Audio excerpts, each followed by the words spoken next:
ഹരേ രാമ രാമ രാമ ഹരേ ഹരേ കൃഷ്ണ കൃഷ്ണ കൃഷ്ണ ഹരേ ഹരേ. രാമായ രാമഭദ്രായ രാമചന്ദ്രായ വേധസേ രഘുനാഥായ നാഥായ സീതായാവതേ നമഃ. കൂജന്തൻ രാമ രാമേതി മധുരം മധുരാക്ഷരം ആരുഹ്യ കവിതാശാഖം വന്ദേ വാൽമീകി കോകിലം. വാൽമീകിരിസംഭൂതൻ രാമാംഭോ നിധിസംഗത ശ്രീമദ് രാമായണീ ഗംഗാപുനാതു ഭുവനത്രയം. എല്ലാ ശ്രോതാക്കൾക്കും നമസ്കാരം. വിവിധ രാമായണങ്ങളെക്കുറിച്ചുള്ള പ്രഭാഷണ പരമ്പരയുടെ 135 ഘട്ടത്തിലേക്ക് പ്രവേശിക്കുകയാണ്. വാൽമീകി രാമായണത്തിലെ കിഷ്കിന്ധാകാന്ഡത്തിലെ 43 വരെയുള്ള സർഗങ്ങൾ നമ്മൾ മുമ്പ് കണ്ടു കഴിഞ്ഞു. 44-ാം സർഗം മുതൽക്കുള്ള ഭാഗങ്ങളാണ് ഇന്ന് നമ്മൾ കാണുന്നത്. നേരത്തെ പറഞ്ഞത് സുഗ്രീവൻ 10,000-കണക്കിന് ലക്ഷക്കണക്കിനൊക്കെ വരുന്ന വാനര സമൂഹത്തെ മുഴുവൻ തിരിച്ച് 4 ദിക്കുകളിലേക്കും പോകാനായിട്ട് പ്രധാനപ്പെട്ട ആളുകളൊക്കെ നിയോഗിച്ചു. അവർ പോയി കഴിഞ്ഞിട്ടില്ല, അവർ നിയോഗിച്ചു. അതിനുശേഷം അവരുടെ ഗംഭീരമായ ആർപ്പുവിളികളും ലഹളയൊക്കെയാണ് പിന്നെ വർണ്ണിക്കുന്നത്.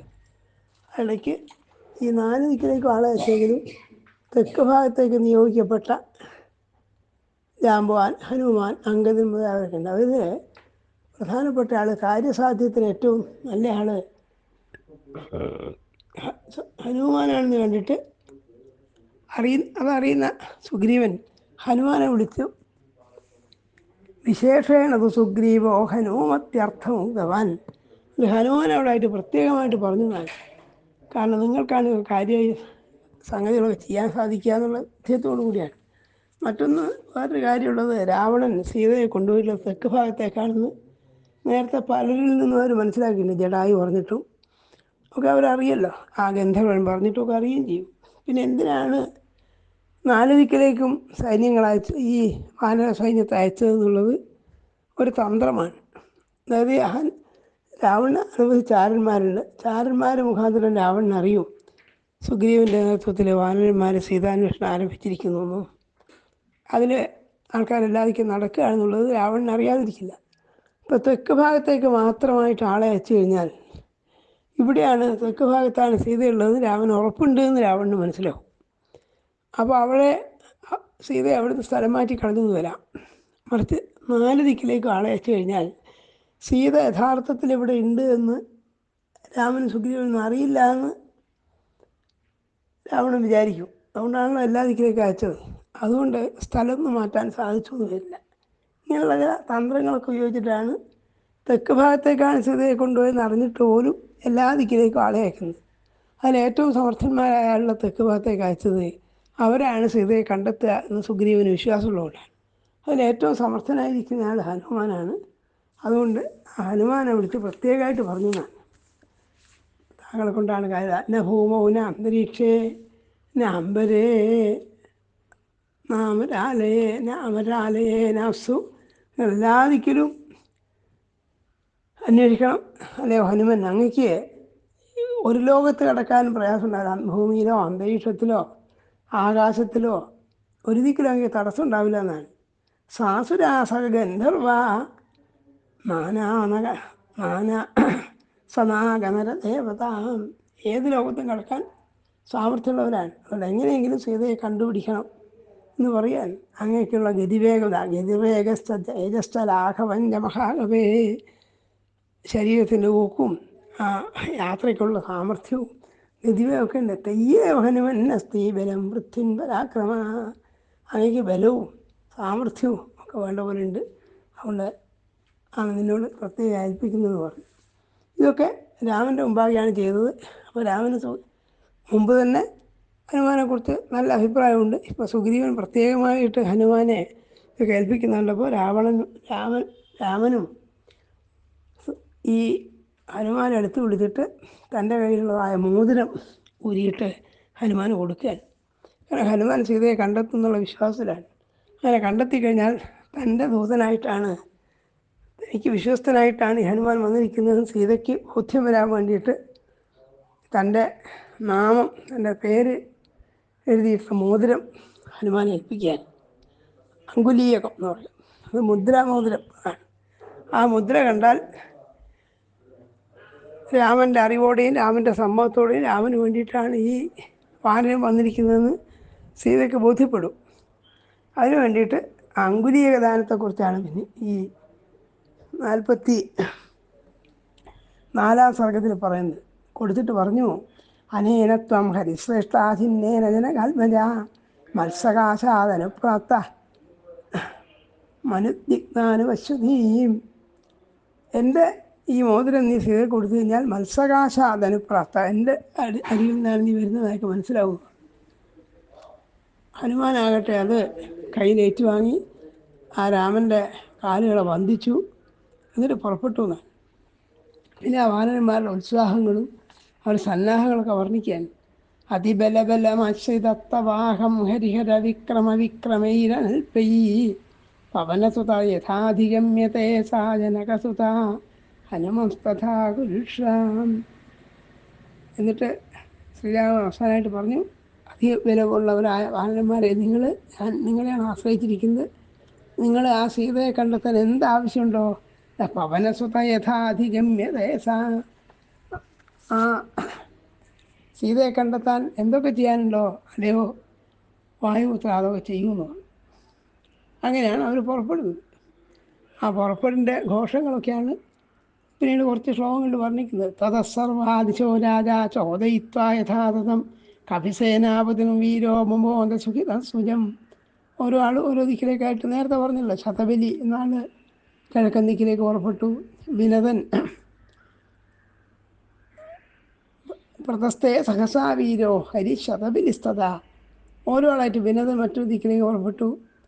ദക്ഷിണ ഭാഗത്തേക്കാണ് ഈ ഹനുമദാദികൾ പുറപ്പെട്ടത്. സുഷേൻ മുതലായവരൊക്കെ പടിഞ്ഞാറൻ ദിക്കിലേക്ക് പുറപ്പെട്ടു.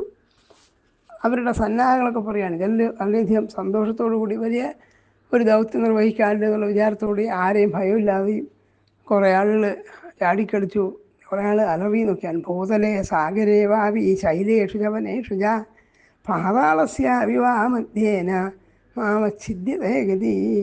എവിടെയായിരുന്നാലും നമ്മൾ തടസ്സമില്ലാതെ അയാളെ കണ്ടുപിടിക്കുന്ന ഒരാൾ അഭിമാനവാദങ്ങൾ പറയുകയാണ്. ഇങ്ങനെ വാനരന്മാർ പുറപ്പെട്ടു കഴിഞ്ഞു. ഇങ്ങനെ പുറപ്പെട്ട സമയത്ത് രാമൻ സുഗ്രീവനോട് വളരെ വിചിത്രമായ ചോദ്യം ചോദിച്ചു. അദ്ദേഹത്തോട് ചോദിച്ചു, അങ്ങ് ഈ 4 ദിക്കിലേക്ക് വാനരന്മാരെ പറഞ്ഞയക്കുമ്പോൾ ഓരോരോ ദിക്കിലുള്ള പ്രധാനപ്പെട്ട സംഗതികളൊക്കെ നേരത്തെ സുഗ്രീവൻ പറഞ്ഞു കൊടുത്തിട്ടുണ്ട്. ഇന്ന വൃക്ഷങ്ങളുണ്ട്, ഇന്ന പർവ്വതങ്ങളുണ്ട്, നദികളുണ്ട്, പൊയ്കകളുണ്ട്, ഇങ്ങനെ അതിൻ്റെ ഭൂമിശാസ്ത്രപരമായ സവിശേഷതകളൊക്കെ ഓരോ ദിക്കിലേക്കും പുറപ്പെടുന്ന വാനരന്മാരോട് സുഗ്രീവൻ വിസ്തരിച്ച് പറഞ്ഞിട്ടുണ്ട്.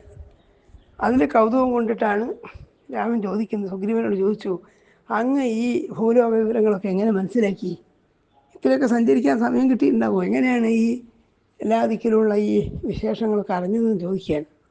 അപ്പോൾ ആ സുഗ്രീവൻ പറഞ്ഞ മറുപടി വളരെ സുഗ്രീവൻ പറഞ്ഞ, പണ്ട് നമ്മൾ നേരത്തെ കേട്ടിട്ടില്ല, മായാവി എന്ന് പറഞ്ഞ അസുരനെ വധിക്കാൻ വേണ്ടിയിട്ട് ബാലി ഗുഹയ്ക്കുള്ളിൽ കടന്നതും സുഗ്രീവൻ കാവൽ നിന്നതും ജ്യേഷ്ഠൻ പുറത്തു വരാത്തതുകൊണ്ട് സുഗ്രീവൻ ആ ഗുഹാദ്വാരം അടച്ചു കളഞ്ഞൊക്കെ നേരത്തെ പറഞ്ഞിട്ടുണ്ടല്ലോ. അങ്ങനെ അതൊക്കെ കഴിഞ്ഞ് ബാലി മായാവിയെ വധിച്ച് രാജ്യത്തെത്തി സുഗ്രീവൻ തൻ്റെ രാജ്യം കൈക്കലാക്കാൻ നോക്കുകയാണ് ചെയ്തതെന്ന് തെറ്റിദ്ധരിച്ചിട്ട് സുഗ്രീവനെ വധിക്കാൻ തക്കവണ്ണം ഓടിയപ്പോൾ ജീവരക്ഷാർത്ഥമായി സുഗ്രീവൻ എല്ലാ ദിക്കിലേക്ക് ഓടി. ആ സമയത്താണ് ഞാൻ ഈ പ്രദേശങ്ങളൊക്കെ കണ്ടതെന്നാണ് സുഗ്രീവൻ പറയുന്നത്. അതുള്ള വിചിത്രവും അത്ഭുതകരമായ കാര്യം, ഒരാൾ പ്രാണരക്ഷാർത്ഥം ഓടിക്കൊണ്ടിരിക്കുമ്പോൾ ഈ പർവ്വതവും നദിയൊക്കെ ഇത്ര വ്യക്തമായിട്ട് ഓർമ്മിക്കാൻ സാധിക്കുമോ? ഇനി അങ്ങനെ കണ്ടാൽ തന്നെ അതൊക്കെ കുറേ കാലം കഴിഞ്ഞിട്ട് പറയണമെങ്കിൽ നല്ല മേധാബലം തന്നെ വേണം. സാധാരണ പണ്ട് പറയുക, ഒരാൾ ഭയന്ന് ഓടുമ്പോൾ ആ ഓടിയ വഴിയിൽ പുല്ല് മുളച്ചിട്ടില്ല എന്നൊക്കെ നാടൻ ഭാഷയിൽ പറയും. വാസ്തവത്തിൽ പുല്ല് മുളയ്ക്കല്ലേ ചെയ്യുക എന്നാണ് നമുക്ക് തോന്നുന്നത്. കാരണം ഭയന്ന് ഓടുമ്പോൾ കാലൊന്നും പരത്തി അമർത്തി ഭൂമിയിൽ വെക്കാൻ സമയം ഉണ്ടാവില്ല, ഒന്ന് സ്പർശിക്കാൻ മാത്രമേ ഉള്ളൂ.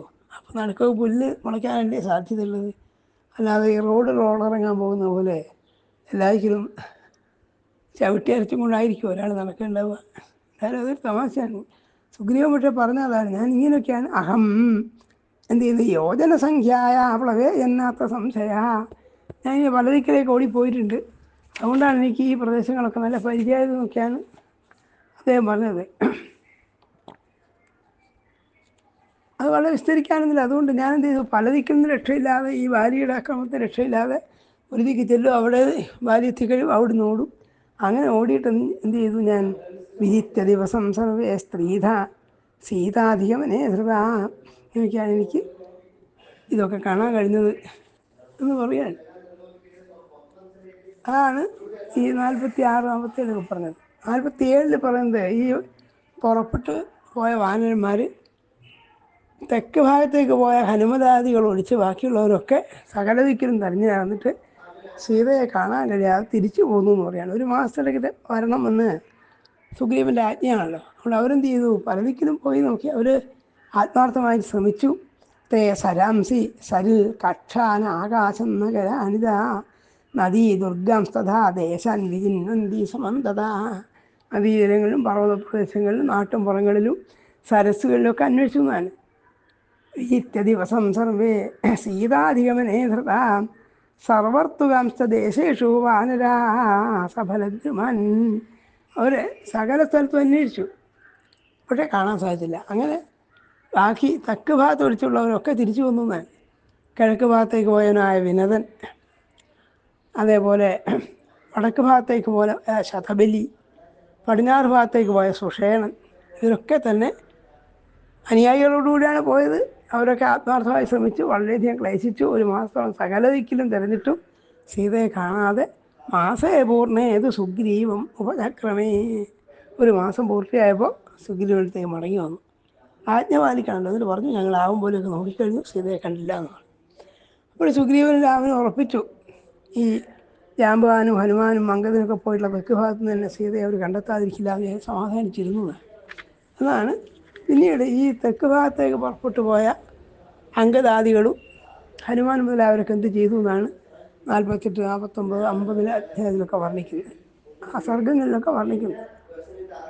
പറയാണ്, സഹതാരാംഗദാഭ്യാന്തോ സഹസാ ഹനുമാൻ കവി സുഗ്രീവേണ യഥോദ്ദിഷ്ടം ഗന്ധും ദേശം പദംക്രമേ സദൂരമവാഗമ്യ സർവൈസ്തൈകവിസന്തമൈ തതോ വിജിത്യ വിന്ധ്യസ്യ ഗുഹാസ്തഗാനിജ.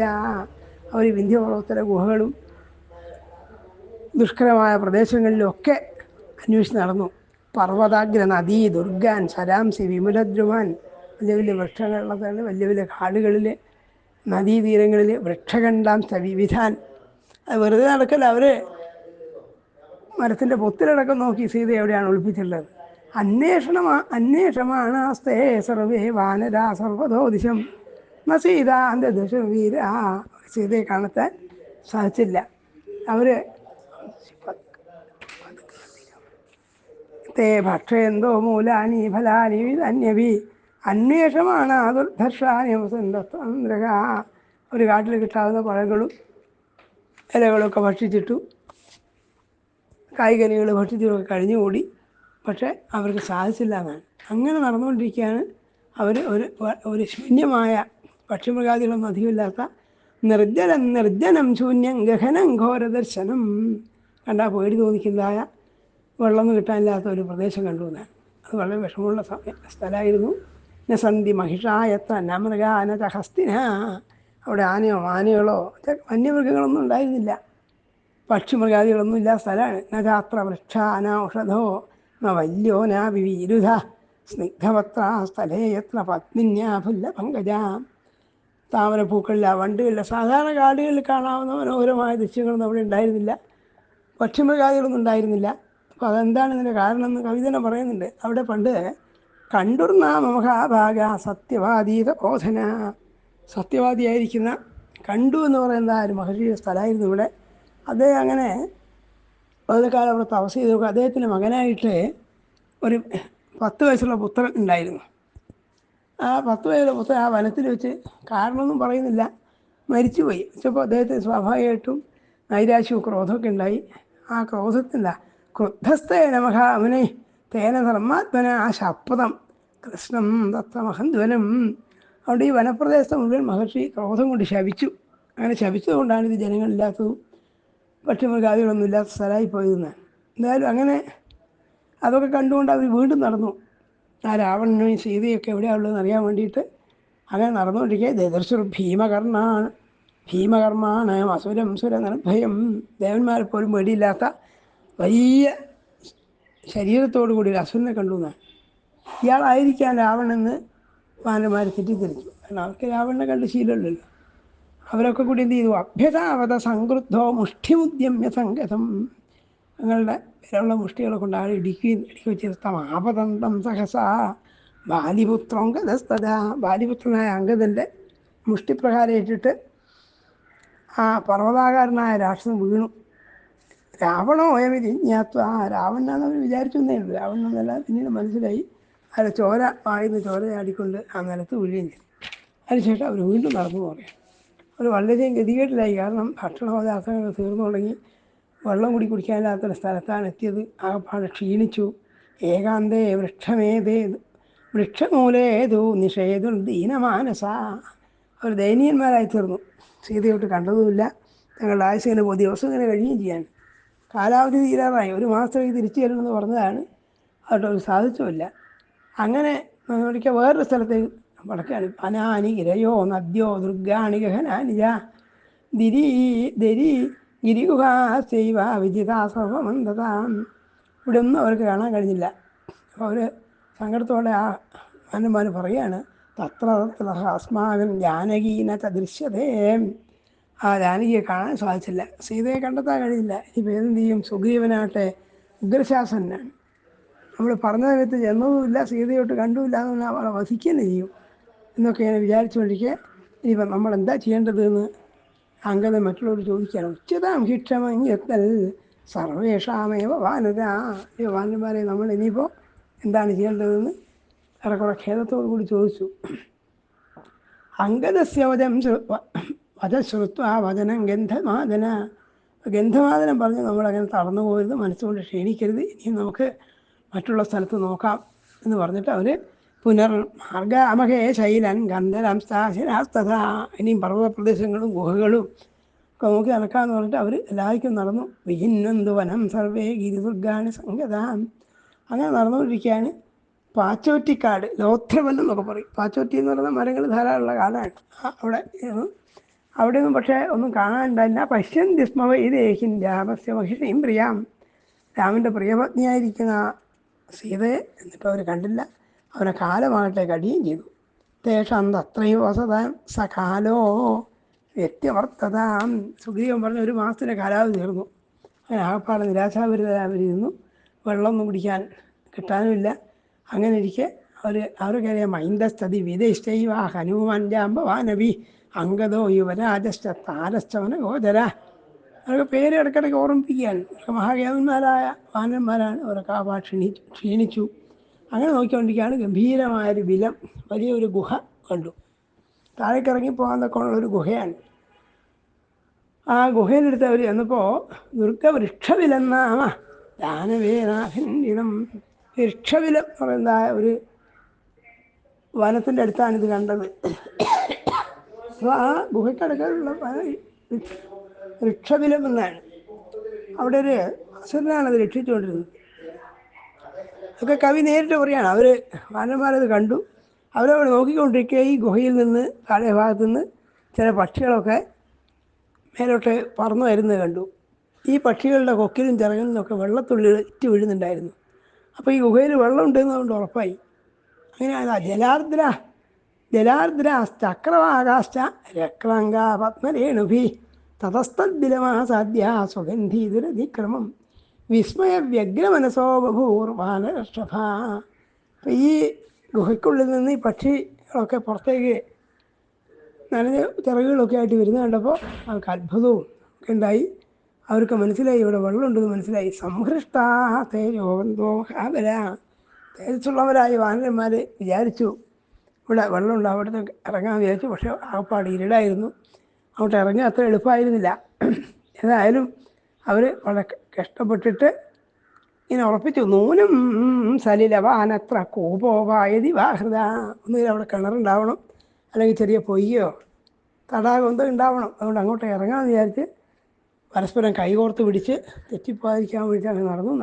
നതേഷാം സജ്ജതേ ദൃഷ്ടൻ നതേജോന പരാക്രമാൻ. അവർക്ക് തിമിര സമ്മർദ്ദം എന്നാണ്. ആ പഴി ഇരുട്ടാർന്ന ഗുഹയായിരുന്നു. അതുകൊണ്ട് അവരുടെ തേജസ്സോ അവരുടെ വീര്യങ്ങളൊന്നും വേണ്ട പോലെ പ്രകാശിച്ചില്ല. ഏതായാലും ഗുഹയിലേക്ക് കടക്കാമെന്ന് വിചാരിച്ചു. അവരാ ഗുഹയിലേക്ക് കടന്നു. ഗുഹയിലേക്ക് കടന്നു കഴിഞ്ഞപ്പോൾ ചെറിയ പ്രകാശമൊക്കെ അവിടെ കണ്ടു.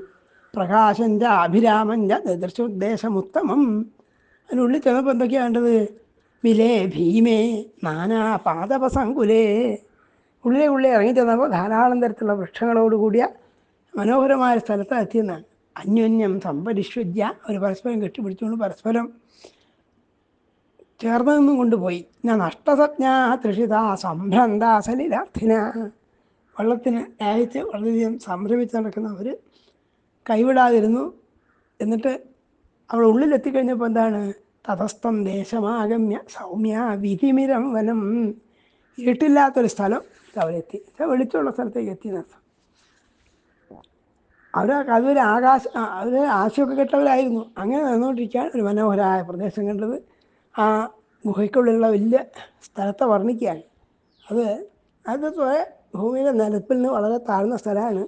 അവിടെ എന്തൊക്കെ കണ്ടു അവർ? നളിനി തത്തദൃശു പ്രസന്ന സലിലായുധ കാഞ്ചനാനി വിമാനാനി രാജധാനി തഥൈവച. അവിടെ ധാരാളം തരത്തിലുള്ള ഇലകളും വൃക്ഷങ്ങളുണ്ടായിരുന്നു. സ്വർണം പോലെ പ്രകാശിക്കുന്ന ഈ താമരകളോടുകൂടി പൊയ്കയുണ്ടായിരുന്നു. ഒക്കെയാണ് പ്രസന്ന സലില, തെളിഞ്ഞ വെള്ളത്തോടു കൂടിയതാണ്. ചമ്പകങ്ങൾ, നാഗ, കാഞ്ചനമയമായ പൊങ്കുലകൾ, ഉദയസൂര്യനെ പോലെ വൈഡൂര്യം പോലെ ശോഭിക്കുന്ന വേദികൾ, ഇങ്ങനെയൊക്കെയുള്ള ഗംഭീരമായ സ്ഥലമാണ് അവിടെ കണ്ടത്. ധാരാളം താമര പൊയ്കകൾ, താമരകൾ മാത്രമല്ല താമര പൊയ്കകൾ തന്നെ ഉള്ളൂ. മനോഹരമായ സ്വർണ്ണ മത്സ്യങ്ങൾ നിറഞ്ഞിട്ടുണ്ടായിരുന്നു. തെളിഞ്ഞ വെള്ളമുള്ളതാണ്. സ്വർണം കൊണ്ടും വെള്ളി കൊണ്ടും വൈഡൂര്യം കൊണ്ടൊക്കെ പതിച്ച തങ്കനിർമ്മിതമായ പലതരത്തിലുള്ള മുഖ്യ ഗ്രഹങ്ങളുണ്ടായിരുന്നു. ഇതൊക്കെ ഇതിനുള്ളിലുണ്ടായിരുന്നു. രത്നങ്ങൾ വെച്ചതും സ്വർണ്ണ നിർമ്മിതവുമായ ശയനങ്ങളുണ്ടായിരുന്നു. എന്ന് പറഞ്ഞാൽ ഭൂമിക്കടിയിലെ ഒരു കൊട്ടാരം പോലെ തോന്നിച്ചു. അതൊക്കെ കണ്ടിങ്ങനെ അത്ഭുതപ്പെട്ടു. മറ്റല്ല, അവിടെ ദിവ്യങ്ങളായ ഭവനങ്ങളുണ്ടായിരുന്നു. സ്വർണം കൊണ്ടും വെള്ളി കൊണ്ടും ഓടുകൊണ്ടും ഒക്കെ ഉണ്ടാക്കിയ പാത്രങ്ങളുണ്ടായിരുന്നു. അകില് ദിവ്യചന്ദനം സുഗന്ധം ഉണ്ടായിരുന്നു. മഹർഷാണിജ പാനാനി മധൂനി രസവന്തിജ ദിവ്യാന്നാം അമ്പരാണഞ്ച മഹർഷാണഞ്ച സഞ്ജയൻ. ഇരിപ്പ്, പുതപ്പുകൾ, ശയനാസനങ്ങൾ, ഇതൊക്കെ കണ്ടു. അങ്ങനെ നോക്കി അവർ ഉള്ളിലൂടെ നടന്നുകൊണ്ടിരിക്കെ അവിടെ ദദൃശുവാനരാശൂരാ സ്ത്രീയം കാചിത് അദൂരത. വലിയ ദൂരത്തല്ലാതെ അതിസുന്ദരിയായ പ്രഭയോടുകൂടിയ സ്ത്രീയെ കണ്ടു. അവരാണ് സ്വയംപ്രഭ. അവരെ പറ്റിയുള്ള കഥയാണ് ഈ പറയാൻ പോകുന്നത്. അങ്ങനെ അവർ അത്ഭുതപ്പെട്ട് ചെന്നു. ഈ സ്ത്രീയെ കണ്ടപ്പോൾ അങ്ങാരാണെന്ന് ആ ഹനുമാൻ വളരെ സമർത്ഥമായി വിനയത്തോടു കൂടിയിട്ടും കൈതൊഴുതുകൊണ്ട് ചോദിച്ചു. എന്നിട്ട് ഇങ്ങോട്ട് ചോദിക്കുന്നതിനിടയിൽ തന്നെ തങ്ങളുടെ സ്ഥിതിയൊക്കെ ഹനുമാൻ ആ സ്വയംപ്രഭയോട് പറഞ്ഞു. സ്വയംപ്രഭയാന്നുള്ളത് അവരിനി പറയുന്നത് നമുക്ക് കേൾക്കാം. അവൾ പറഞ്ഞു, ഞങ്ങൾ വിഖ്യാതനായ രാമൻ്റെ സുഹൃത്തായ സുഗ്രീവൻ്റെ ആജ്ഞപ്രകാരം സീതാന്വേഷണത്തിൽ പോയതാണ്. കഥയൊക്കെ നമുക്കറിയാമല്ലോ. അതൊക്കെ അവർ ചുരുക്കി പറഞ്ഞു. പക്ഷേ എവിടെയും കാണാൻ കഴിയില്ല. അപ്പോഴാണ് ഞങ്ങൾ ദാഹിച്ച് വിശന്ന് പറഞ്ഞവരായ ഞങ്ങൾ ഈ ഗുഹയിൽ നിന്ന് പക്ഷികൾ പുറക്കുന്നതാണ്, ഇവിടെ വെള്ളം ഉണ്ടാവുമെന്ന് വിചാരിച്ചിട്ട് ഇങ്ങോട്ട് ഇറങ്ങിയതാണ്.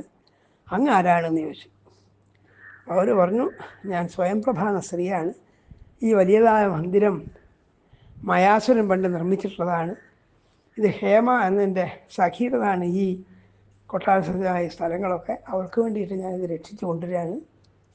നിങ്ങൾ വിശപ്പും ദാഹമൊക്കെ മാറ്റാതൊക്കെ വേണം. ഇവിടെ ധാരാളം കായ്കനികളുണ്ട്, തേനുകളുണ്ട്. അതൊക്കെ കുടിക്കുകയും വെള്ളം കുടിക്കുകയും ക്ഷീണമൊക്കെ തീർത്തിട്ട് വരൂ, ഞാൻ നിങ്ങൾക്ക് വേണ്ടതൊക്കെ പറഞ്ഞു തരാമെന്ന് പറഞ്ഞു. അപ്പോൾ അവിടെ മുഖ്യമായ ഒരു സ്ഥലത്ത് ഉള്ളൂ. അവൾ പറയാണ്, ഏവമുക്ത ഹനുമത താപസീ ധർമ്മചാരിണി പ്രത്യുവാചഹനുമന്തം സർവഭൂതഹിതേരത. സമസ്ത ആൾക്കും നന്മ ഉണ്ടാവണമെന്ന് വിചാരിക്കുന്ന ആ സ്ത്രീ മയോ നാമ മഹാതേജ മായാവി വാനരഷഭ. മയൻ എന്നിവരായ മായാവിയായ രാക്ഷസൻ. അയാൾക്ക് മായാവി എന്നാണ്, മായാവിയായുള്ളൂ മായാവി എന്ന് പറയാം. മയൻ എന്നാണ് പേര് അർത്ഥം. ആ മയൻ എന്നുള്ള വലിയ മായാവിയായ ആണ് നിർമ്മിച്ചത് ഇത്. അത് വർഷസഹസ്രാണി. അയാൾ പണ്ട് 1000 കൊല്ലത്ത് തപസ് ചെയ്തിട്ടുണ്ട്. ആ തപസ്സിരുന്നിട്ട് ബ്രഹ്മാവിൽ നിന്ന് വരമൊക്കെ നേടിയിട്ടാണ് ഇതൊക്കെ ഇച്ഛിച്ചതൊക്കെ ഉണ്ടാക്കാൻ അവർക്ക് കെൽപ്പുണ്ടായത്. അങ്ങനെ അദ്ദേഹത്തിൻ്റെ മനസ്സിലേക്കനുസരിച്ച് സൃഷ്ടിച്ചിട്ടുള്ളതാണ് ഇതൊക്കെ. അദ്ദേഹം കുറേ കാലം കഴിഞ്ഞപ്പോൾ ഹേമ എന്ന അപ്സരസിനോട് ആസക്തിയിട്ട് ആ ഹേമയിൽ ആസക്തി കാണിച്ചപ്പോൾ ഇന്ദ്രൻ അയാളെ വധിച്ചു കളഞ്ഞു. ഈ മയൻ എന്ന അസുരനെ ഇന്ദ്രൻ വജ്രായുധം കൊണ്ട് വധിച്ചു. കാരണം ഹേമ എന്ന് പറയുന്ന അപ്സരസുകളൊക്കെ ദേവവർഗത്തിൽ പെട്ടതാണല്ലോ. അങ്ങനത്തെ ഒരു സ്ത്രീയെ മോഹിക്കുകയും അവളിൽ ആസക്തരാകുകയും ചെയ്തപ്പോൾ അതിൽ അസഹിഷ്ണുത ഇന്ദ്രൻ അയാളെ കൊല്ലുകയാണ് ചെയ്തത്. പിന്നീട് അത് ഈ പ്രദേശം മുഴുവൻ ക്ഷേമക്കായി തീർന്നു. അവളെൻ്റെ സുഹൃത്താണ്, ഞാൻ അവൾക്ക് വേണ്ടിയിട്ടാണ് ഇത് ഞാൻ സംരക്ഷിച്ച് നിൽക്കുന്നതെന്ന് പറഞ്ഞു. ഈ കഥയൊക്കെ പറഞ്ഞതിന് ശേഷം പറഞ്ഞു, അവർ വാനരന്മാരാകട്ടെ തങ്ങളുടെ ഗതികളൊക്കെ വീണ്ടും അവരോട് ആവർത്തിച്ച് പറഞ്ഞു. അപ്പം എന്നിട്ട് പറഞ്ഞു, ഹനുമാൻ പറയുന്നു, വാച ഹനുമാൻ വാക്യം താം അനിന്ദിതലോചനം ശരണം ത്വാം പ്രപന്നാസ്മാ സർവേ വൈ ധർമ്മചാരിണി.